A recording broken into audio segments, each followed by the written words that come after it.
Bueno, hoy tenemos el gusto de estar presencialmente con Alfredo Alzugaray en la editorial Fin de Siglo, que nos ha prestado un poco las oficinas, para charlar un poco de la obra de Liscano que esta editorial editó en su tiempo. Así que bueno, muchas gracias Alfredo por este encuentro. Es bueno volvernos a ver. Sí. Siempre nos iluminás con nuevos pensamientos, la verdad que es bárbaro. Bueno, muchas gracias, Roberto. Y tú siempre das la oportunidad de hablar de cosas que nos gustan. Lo que te puedo decir es que fue muy intensa la labor de Carlos Liscano en los últimos años de su vida. Y yo creo que publicó alrededor de 5 libros en un muy corto tiempo. Y uno de los libros que tuvo un episodio singular es Esperando a los tártaros. Y digo un episodio singular porque Liscano fallece el mismo día en que el libro se iba a presentar en público. Razón por la cual este libro quizá en este momento merezca ser más conocido de lo que es. Porque es un gran libro, en realidad. Yo creo que Esperando a los tártaros es el mejor ejemplo de lo que significaron dos estrategias narrativas en la obra de Liscano: la relectura de sus libros favoritos y la reescritura de los mismos, de algunos de los mismos, ¿ya? Concretamente, Esperando a los tártaros es un fuerte alegato contra la disciplina militar, contra el modo de vida militar y sus consecuencias en el individuo y en la sociedad. Y es a la vez la iluminación de una etapa de la vida de Liscano, que es su breve pasaje juvenil por la Fuerza Aérea, donde fue cadete sin llegar a egresar en la misma. Esperando a los tártaros se lo puede situar dentro de la línea autobiográfica de la obra de Liscano, dentro de la llamada escrituras del yo, que se inicia a partir del Furgón de los Locos, donde recrea todo el episodio de la tortura, cuando cae como preso político. Pasa a ser preso político a partir de ese momento. Y toda una serie de episodios vinculados a la cárcel del Penal de Libertad, donde estuvo 13 años, también sometido a disciplina militar. Y se continúa esa línea autobiográfica en este librito que también publicó Fin de Siglo, que es Los Orígenes, donde se recrea la historia de sus padres y la infancia, primero en Nuevo París y después en La Teja, que es donde más arraigo tiene su niñez.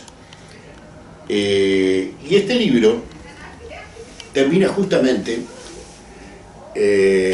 anunciando su ingreso a la Fuerza Aérea como cadete, como estudiante,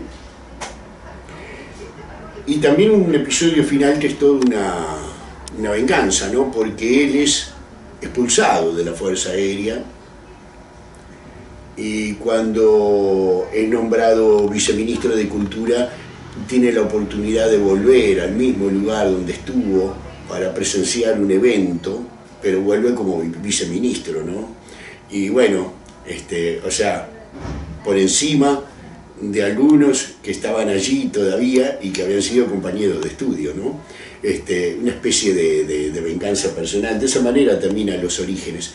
Pero bueno, ese pasaje por la Fuerza Aérea, él decía ese pasaje como milico, siempre le resultaba prometedor de nuevas reflexiones, era un episodio oscuro, un episodio que no terminaba de resolver en su interior. Y creo que ahora lo ha logrado plenamente con este último libro, Esperando a los tártaros. Esperando a los tártaros recrea una de las obras preferidas de Carlos Liscano, leída en el Penal de Libertad, que es El desierto de los tártaros, del escritor italiano Dino Buzzati.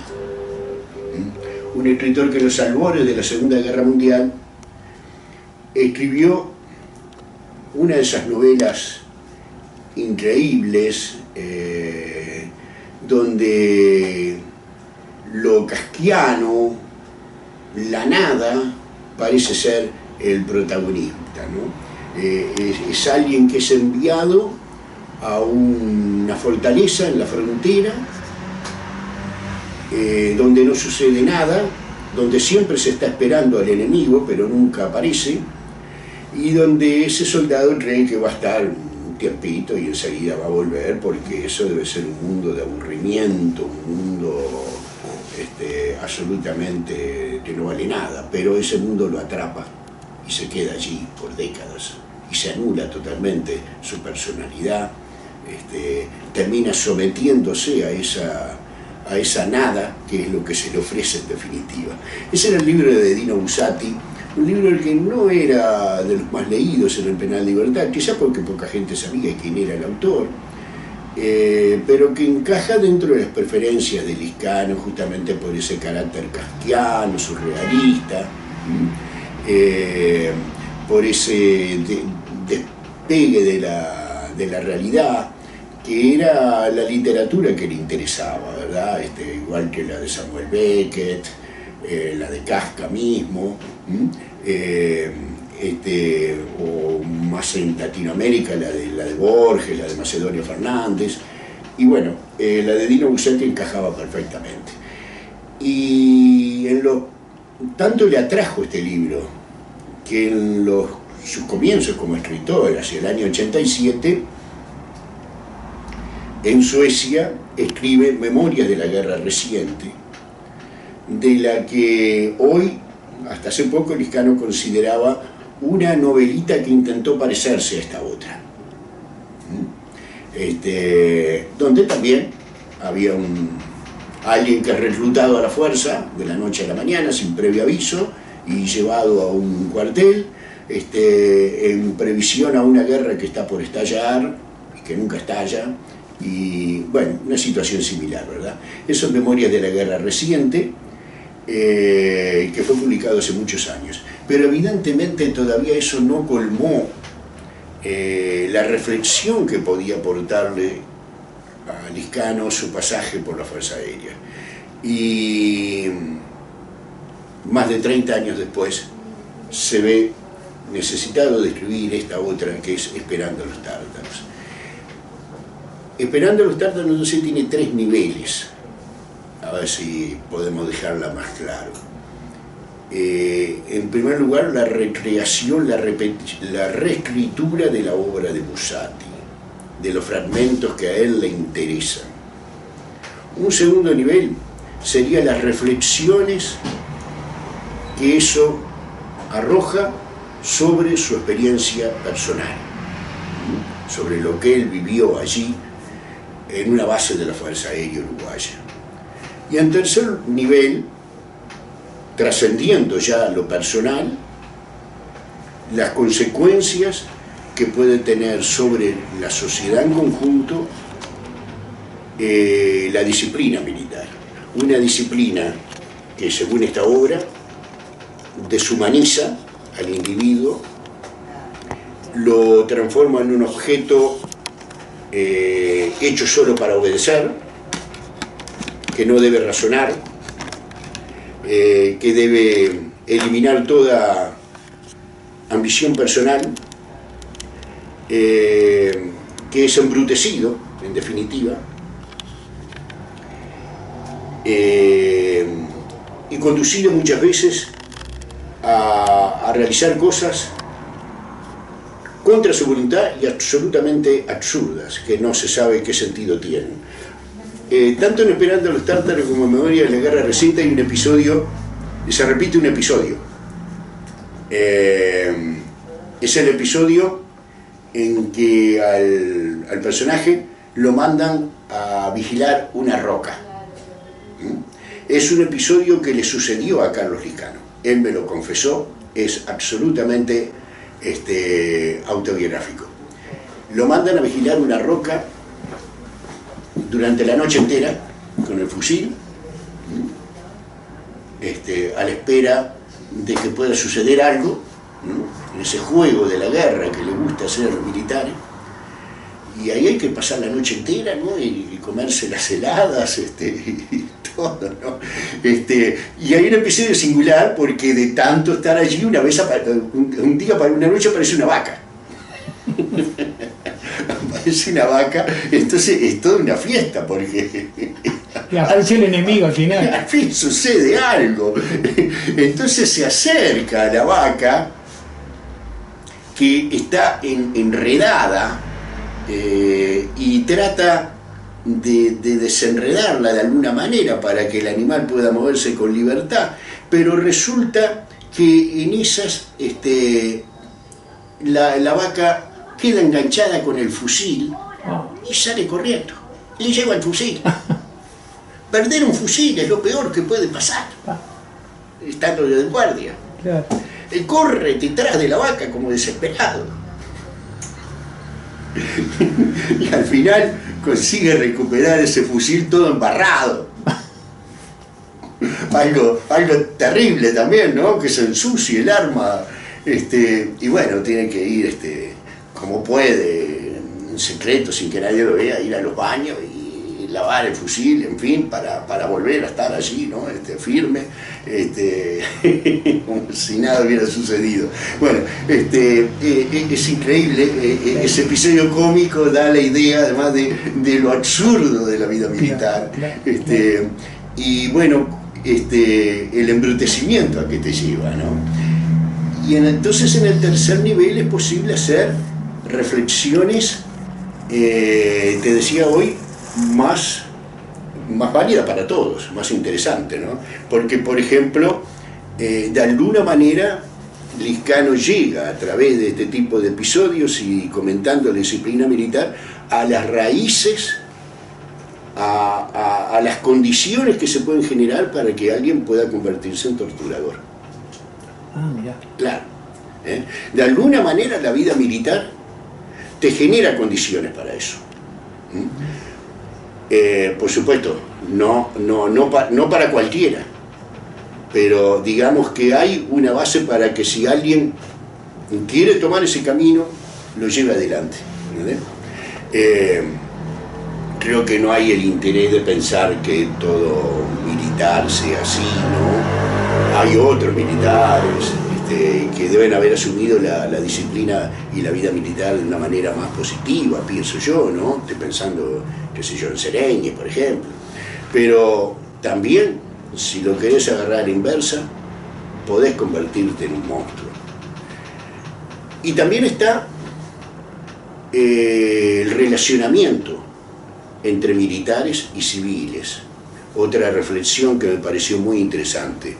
El militar siempre desprecia al civil, en todo momento, porque el militar es el orden, es una vida ordenada, regulada al máximo, con un cornetazo, un clarín para cada cosa, ¿verdad? Desde la mañana hasta la noche, y todo regulado, todo.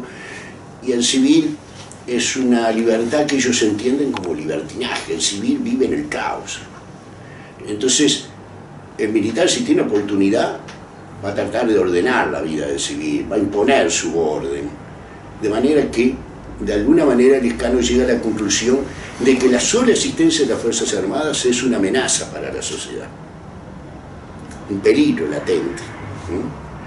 Por eso Esperando a los Tártaros. Interesante.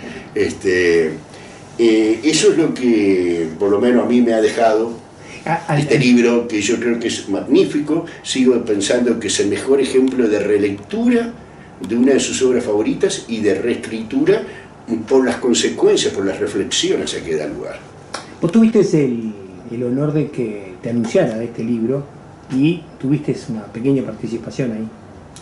En el 2020 estábamos en plena pandemia y Liscano me dice, tengo un borrador que creo que te puede interesar, me gustaría que me lo leyeras. Y bueno, y así fue como yo leí lo que debe haber sido la primera versión de Esperando a los Tártaros. Yo no me he puesto a comparar, pero seguramente en 3 años le debe haber agregado algún episodio, algo de eso, pero la base es la misma, la estructura es la misma, es lo que yo leí en 2020. Y está tú, el prólogo. No, yo hago la contratapa, contratapa a su pedido, en base a esta experiencia, escribo la contratapa. Alfredo, vos trabajaste varios años con él, vos eras investigador de la Biblioteca Nacional. Contanos un poquito cómo ha sido tu visión de su rol y su papel en la biblioteca. Bueno, aún hoy, todavía hoy, a pesar de que hay otro gobierno y otra dirección con otras pautas, se reconoce la gestión de Liscano como una gestión clave, yo creo que históricamente, en lo que es la Biblioteca Nacional, ¿no? Porque reordenó racionalmente todas las oficinas y estableció mejoras para realizar la labor allí dentro, que absolutamente vigente, ¿no? Cuando Liscano entra a la Biblioteca Nacional había una computadora cada 3 personas, incluso investigadores. Había que esperar que el compañero terminara el trabajo para ir a uno a hacerlo, ¿no? Mientras tanto leías, en fin. A partir de él hubo una para cada uno, como debe ser. Se instaló el aire acondicionado en cada oficina, que no había. Se establecieron una serie de mejoras que fueron capitales. Y hubo una especial atención de parte de él a los archivos literarios, a los archivos de escritores que la Biblioteca Nacional contiene, porque él interpretaba a la biblioteca como generadora de conocimientos. Debía de ser una fuente de conocimiento. Es decir, la biblioteca no era solo para tener libros, conservarlos y dárselos al público, sino también, en la medida en que existían archivos de escritores, por ejemplo, extraer un conocimiento nuevo. En ese sentido, el Departamento de Investigación es el que dio un aspecto académico, y la revista de la Biblioteca Nacional, que se publica todavía hoy, todos los años, adquirió un nivel mucho más académico, mucho más aceptable, ¿no? Y justamente los archivos de escritores pasaron a ser una prioridad, y las publicaciones de la biblioteca también, ¿verdad? La biblioteca empezó a publicar, empezó a relacionarse con intelectuales, en fin, a crear toda una actividad cultural en torno a ella, que no se había dado hasta ese momento. No se había dado ese momento. No puedo decirte que no existiera, era sencillamente diferente, pero el acento en los archivos fue a partir de él. Ahora también lo hay, lo reconozco. Ahora también hay un acento, una atención, un énfasis en los archivos literarios, pero eso comenzó con Liscano. ¿Qué laburos, qué trabajos de investigación hiciste vos en ese periodo?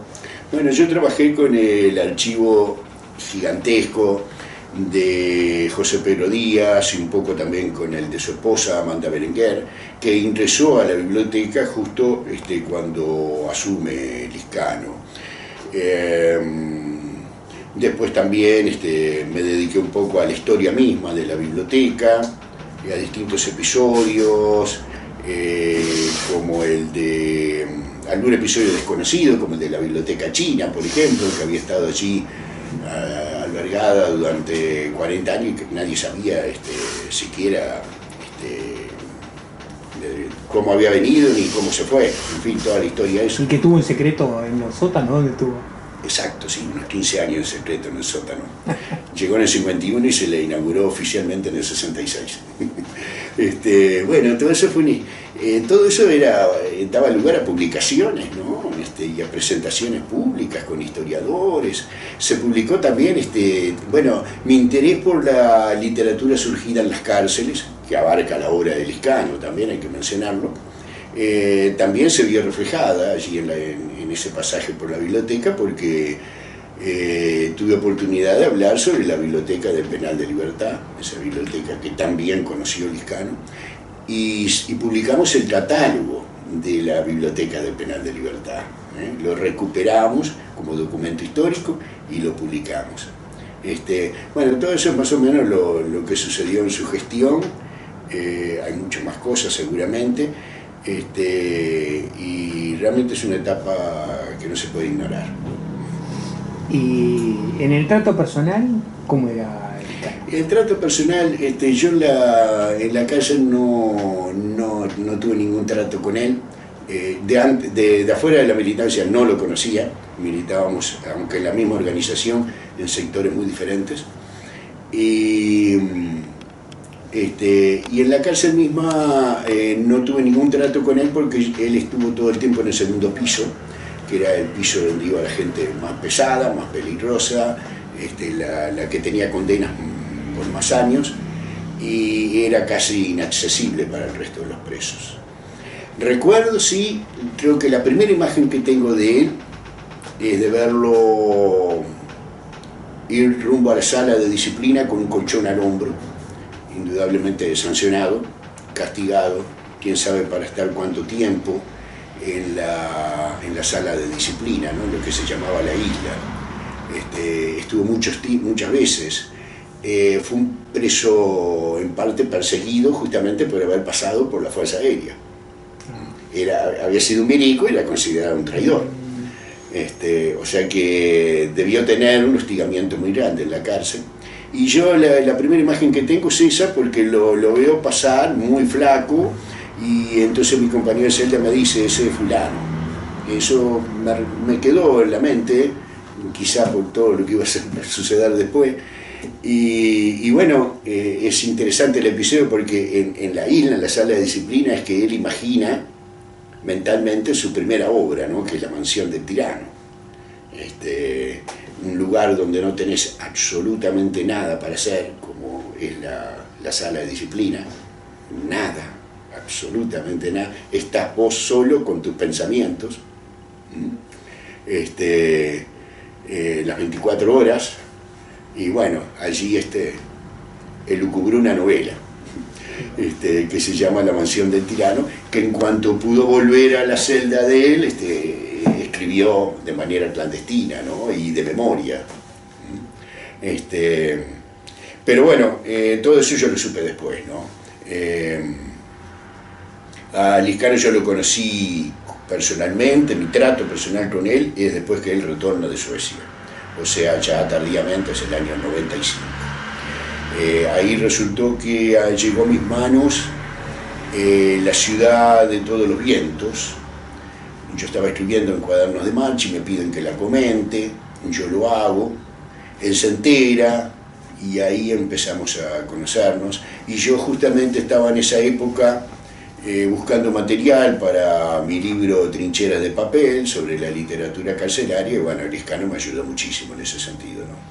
Y bueno, a partir de ahí siempre hubo un intercambio más o menos fluido. Alfredo, Carlos Liscano era un tipo multifacético. ¿Qué otras facetas de él podés destacar? Bueno, eso es interesante, porque si bien va a perdurar indudablemente como escritor, hubo otras actividades artísticas que lo acompañaron durante su vida, ¿no? Como escritor fue narrador, ensayista, poeta. Y dramaturgo, tiene un nombre de teatro. Dramaturgo, exacto, tiene muchas obras de teatro. Bien, pero es bueno saber, muy poca gente lo sabe, que también fue traductor. Que la única, hasta hace unas décadas, la única biografía de Swedenborg en español era por traducción de Carlos Liscano. La vida del filósofo Emanuel Swedenborg, que era justamente de origen sueco y que tuvo cierta trascendencia internacional, no, en español era, digamos, en lengua española era muy poco conocido hasta la traducción que hace Carlos Liscano de una biografía suya. Bueno, y continuando con esos aspectos, esas facetas diferentes de la obra de Liscano y yendo ya a episodios casi desconocidos o muy poco frecuentados, vale decir que al retornar a Uruguay hacia mediados de la década de los 90, fue durante un tiempo lector de la desaparecida editorial Trilce, que dirigía otro compañero de prisión, que era Pablo Harari, y allí tuvo oportunidad de cumplir la función de intelectual mediador para darle voz al testimonio de una judía que tuvo la fortuna de sobrevivir a un campo de concentración nazi y que desde hacía décadas residía en Uruguay. Una mujer de 73 años llamada Johanna B. Spinak, que vivía en Berlín y que perdió a toda su familia, sus padres, su hermano, su hermana, y que después de muchos años de preferir olvidar todo lo que le había sucedido, decidió contar su vida. Y lo hace en un librito que se llama La flor que no coloqué, de la Alemania nazi a Montevideo, que cuenta con introducción de Carlos Liscano y cuya edición, la organización del texto, estuvo enteramente a su cargo. Esto por lo general no se menciona dentro de la obra de Liscano. Él tampoco lo mencionaba demasiado, pero bueno, creo que es importante recordarlo como otra faceta de su obra. Y un segundo aspecto también poco frecuentado que quiero recordar y del que se tome nota es que también fue director de una revista literaria que se llamó Papeles de Montevideo, Literatura y Cultura, que salió en el año 97 y que, como muchas publicaciones literarias uruguayas, lamentablemente tuvo una vida efímera, apenas 2 números. Era una revista de crítica literaria de orden académico, donde escribieron importantes intelectuales de nuestro medio como Hugo Achúcar, Regina Blitzen, Oscar Brando, Mercedes Estramil, Aníles de Reborges, Alicia Torres, en fin, un buen material que lamentablemente hoy es muy poco recordado y está entre las tantas revistas literarias que han pasado por la historia de la literatura uruguaya. 2 aspectos entonces, 2 facetas también diferentes entre las tantas de las que hemos hablado. En Suecia también se ganó la vida escribiendo libros de cómo enseñar español a suecos. Eso también es algo que prácticamente no se sabe. Y bueno, ya desempeñado durante años su actividad como escritor, incursionó también en el dibujo, en la historieta, hasta elaboró algún personaje en ese sentido.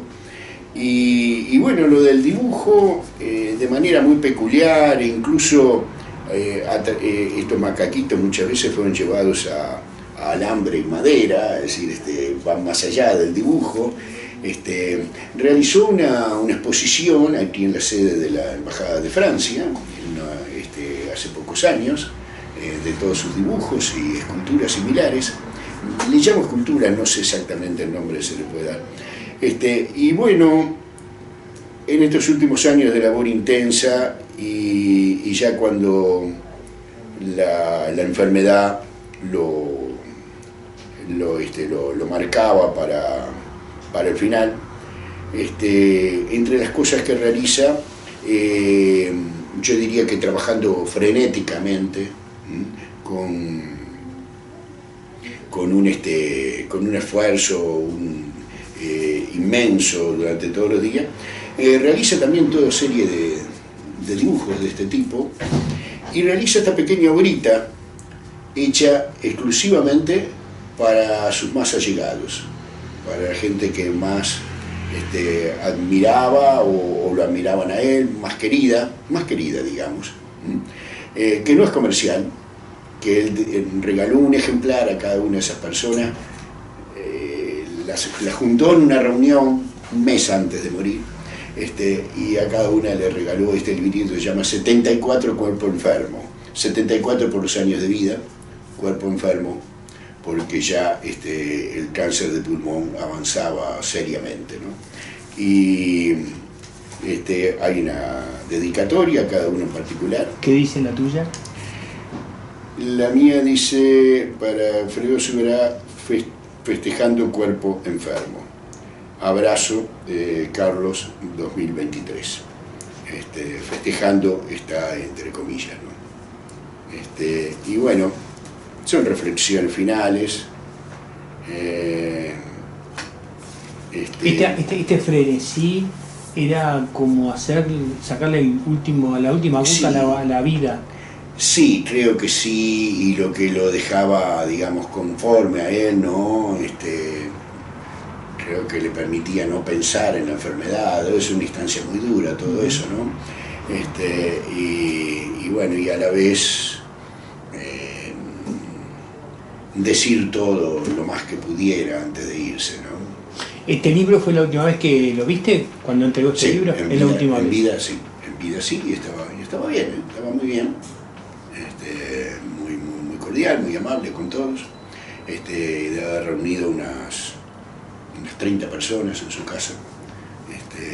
Y bueno, había un ejemplar para cada uno. Qué bárbaro. Este viernes, el último viernes de agosto, los profesores de la Asociación de Profesores de Literatura hacen un homenaje, ¿verdad? El martes 29. Martes 29 de septiembre. Martes 29, sala de Elmira Agustini del Teatro Solís. Allí, sí, hay una jornada organizada por APLU, por la Asociación de Profesores de Literatura del Uruguay. Que la hacen todos los años, ¿verdad? Bueno, jornadas de APLU y congresos hay siempre, y hay una revista también que se publica cada corto periodo, ¿no? Esto va dirigido en homenaje a Carlos Liscano. Sí. Ahí vas a hablar vos también. Sí, voy a hablar, sí. ¿De qué vas a hablar? Y bueno, más o menos tiene que ver con lo que hemos estado hablando ahora. Voy a hablar de Carlos Liscano, lector. De la relectura a la reescritura. Así que tiene que ver con esto de Esperando los Tártaros. Bueno, pero hay mucho más, ¿no? Porque yo me interno en algo que me parece que solamente yo lo puedo decir, que es lo que era la biblioteca del penal, lo que era la lectura en la cárcel, los libros favoritos allí dentro, etcétera, etcétera, ¿no? Bueno, pero más o menos por allí va. Van a ser, yo no me acuerdo, pero algo así como 14, 15 ponencias, va a durar todo el día. Todo el día. Y el 30 hay una internacional por Zoom, sí.